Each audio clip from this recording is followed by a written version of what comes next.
वो राजा नंददेव ऐसे थे कि वहां पर प्रॉपर गायों का मांस ब्राह्मणों को प्रिय था, खाया जाता था, है ना। तो उसके रेफरेंस से लिए बोले कि ये नदी का नाम था चंबल, नाम तो अभी उसका हुआ है, चमड़ावती कहते थे उसको। वो उनके लहू से बनी हुई नदी, ऐसा वेदों में लिखा है। तो उसके रेफरेंस से ये पोइट्री ली गई है कि ये महाराजा रंतिदेव के अग्निहोत्र में काटी गई सहस्त्रों गायों और बछड़ों के बहे खून से बनी नदी, ये वेद व्यास के शांति पर्व से निकली एक अशांत नदी, बेईमान शकुनी ने अपने पासे यहीं फेंके, संपत्ति और सिक्कों के बदले पत्नी हारी गई यहीं। फिर पांचों पतियों और पितामह की सहमति से उसके सबने उतरते वस्त्र देके यहीं, ये उसके आहत वचनों से अभिशप्त नदी। चंबल के तट तीर्थ नहीं है, प्राचीन सभ्यताओं का कोई नगर न मेले, कोई पर्व न कोई तीज त्योहार, न पूजन हवा न मंत्रोच्चार, भयानक भाए भाए सन्नाटा भरी, कटी विकराल कंदराएं चंबल के आर पार, छत विक्षत कर डाली हों जैसे खुद अपनी ही देह किसी विच्छित स्त्री ने सहसा धीरज खोकर। टैटी करील झरबेरी बबूलों के जंगल में उड़ती हू करती रेत और सदियों का हाहाकार। चंबल के तट तीर्थ नहीं है, चंबल के तट तीर्थ नहीं है, उनके बारे में प्रसिद्ध है, दरस करे तो रागी होए। दर्शन कर लेगा तो प्रेम हो जाएगा उसको। दरस करे तो रागी होए, परस करे तो बागी होए, पी लिया पानी तो बागी हो जाएगा। तरे आचमन मूण सिराए, अगर आचमन कर लिया तो जोगी हो जाएगा जी। और चंबल तो बड़ भागी होए, जो चंबल में रहता है वो बड़ा भाग्यशाली होता है। ये पूरी बोली जाती है, बुंदेलखंड में ये बोला जाता है। उन्होंने इसी रेफरेंस में बोला है कि यमुना, गंगा, कृष्णा, कावेरी, गोमती, अलकनंदा ये लड़कियों के नाम हैं। ये लड़कियों के नाम हैं, चंबल तो नहीं है किसी लड़की का नाम जी। बात करो, चंबल तो नहीं है किसी लड़की का नाम, जबकि चंबल एक अकेली और अभागी नदी है जो पुराणों में वर्णित अपने स्वरूप को आज तक कर रही है सार्थक। चंबल में पानी नहीं खून बहता है, चंबल में पानी नहीं खून बहता है, चंबल में मछलियां नहीं लाशें तैरती हैं। चंबल प्रतिशोध की नदी है, चंबल प्रतिशोध की नदी है। ये कौन सी लड़की है जो खून और प्रतिशोध से भरी नहीं है, जिसमें लाशें नहीं तैरती। फिर भी शारदा, शिप्रा, कालिंदी तो लड़कियों के नाम है, चंबल तो नहीं है किसी लड़की का नाम। और वे नदियां जिनके नामों पर रखे गए लड़कियों के नाम, जो स्वर्ग से उतरी थी धरती पर हमें तारने, खुद अपने तारे जाने के लिए तरस रही। भक्तों के मलमूत्र से, वमन विष्ठा से, वलगम से भरकर वो हो गई है कुंभी पाक। लेकिन उसी मलमूत्र और वमन विष्ठा से दिया जा रहा है सूर्य को अर्घ। ओम भूर्भुवः स्वः तत्सवितुर्वरेण्यं भर्गो देवस्य धीमहि धियो यो न वरेण्यम्। चंबल पर कब्जे के लिए हुए देवों और दानवों में युद्ध इस कदर कि रक्त और चर्म से भरकर वह कहलाई चमड़ावती, चर्मवती। और इस तरह वो चाम वाली चंबल आज, जबकि बाजार आमादा है हर माता को चर्मवती बना देने पर, और कुछ अभागिनों को तो बना ही दिया जाता है चर्मवती। फिर कल्याणी, सिंधु, जाह्नवी, भागीरथी, सोनरेखा, नर्मदा, सरयू, मंदाकिनी तो लड़कियों के नाम है, चंबल नहीं है किसी लड़की का नाम। देखो कितनी सारी नदियों के नाम नहीं आए, उन्होंने करोड़ों नदियों के नाम पर जो सुखा दी गई स्रोत पर ही रह गई है नाम। याद करो वो नदी जो इतिहास में तो नहीं है, भूगोल में भी नहीं है, वो विद्या की, बुद्धि की सरस्वती जो शायद शर्म से ही धरती में समा गई, वो गोया अपनी ही कब्र में बहती है। चंबल की बेटियों के नाम हुए फूलन, कुसुमा, गुल्लो बेड़न, फूल, कुसुम, गुल। लेकिन ये फूलों वाली बेटियां फूल तो नहीं थी।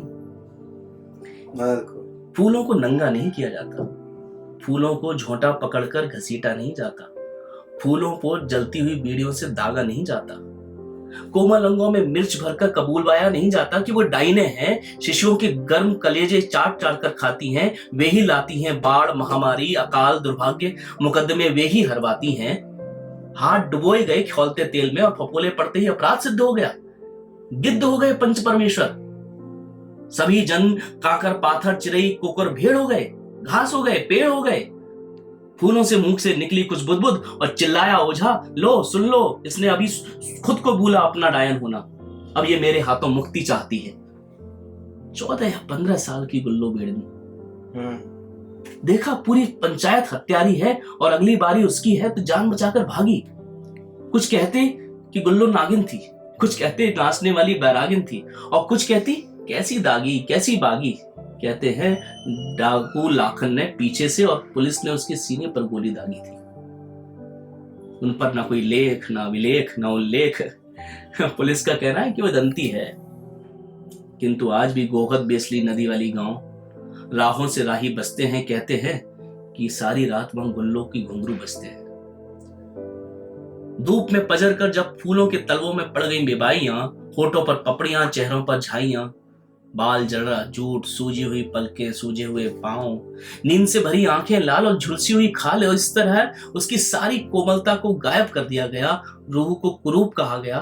तब कहा गया ये है दस्यु सुंदरियम। कुत्तों और सियारों के रोने की आवाज में उनके रोने की आवाज, तेज आंधियों में उनके चट्टानों से टकरा जाने की आवाज, बहते हुए पानी में उनके होने की आवाज।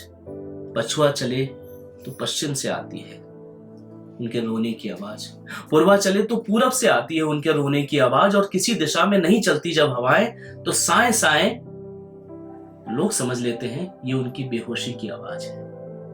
गर्दन तक चीरती हुई चलती हुई छुरी की घिस घिस शामिल होती है कीर्तन के ढोल धमाकों में। कहते हैं एक दिन फूलों ने अपनी पन्हाइयों में पेशाब भरकर पिलाया बलात्कारियों को, और पेड़ों से बांधकर उनके प्रजनन अंगों के चिथड़े उड़ा दिए।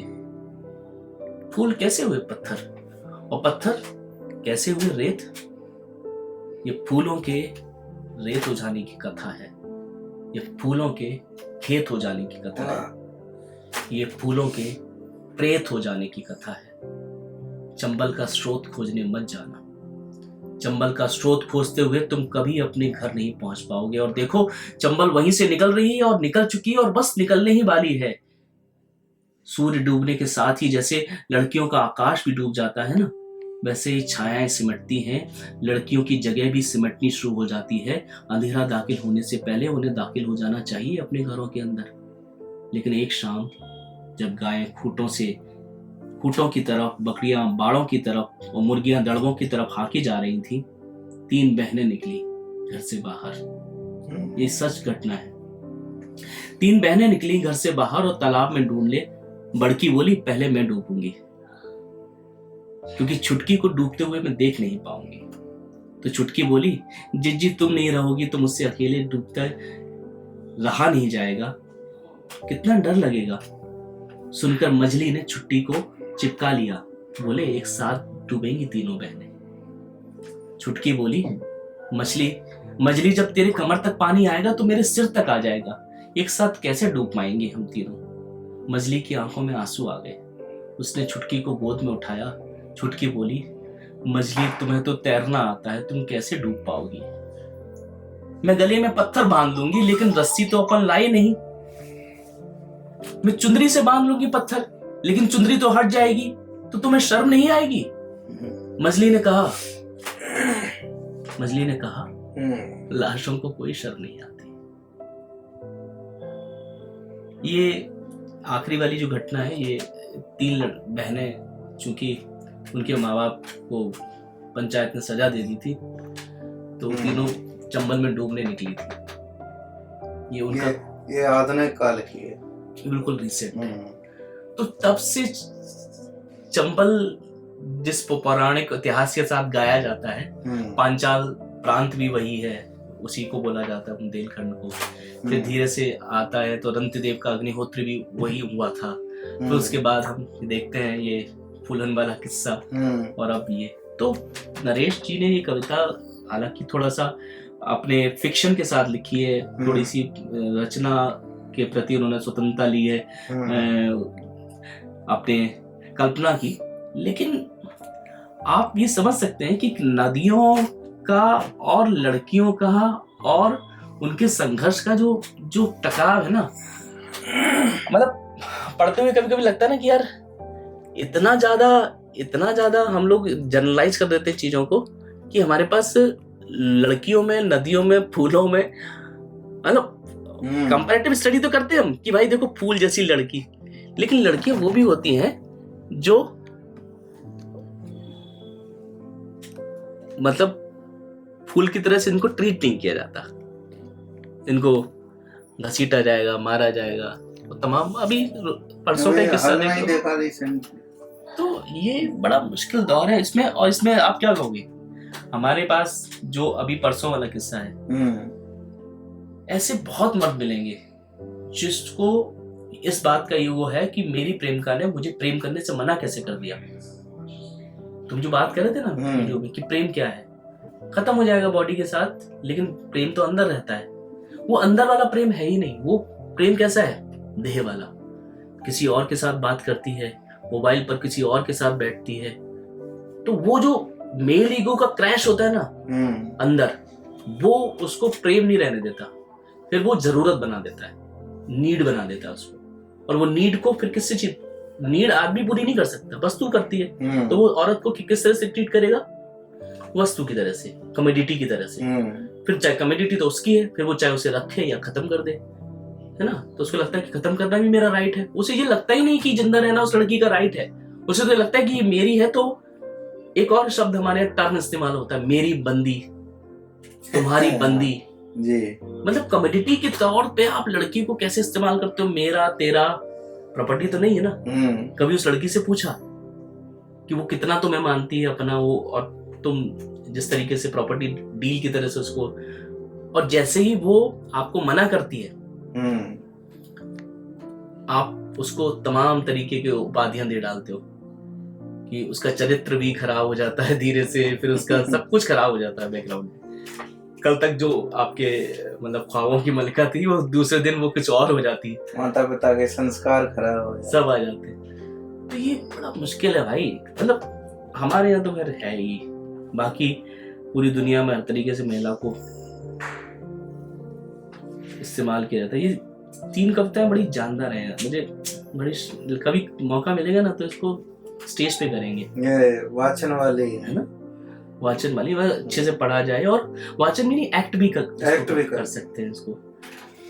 हालांकि नहीं कर पाएंगे लोग कहेंगे अरे भाई ये मत करो, बैन हो जाएगा तुम मरवाओगे हमें। कल बात हो रही थी इसी तरह से पत्रकारिता दिवस पे के, और सोशल मीडिया को थोड़ा सा आदमी उस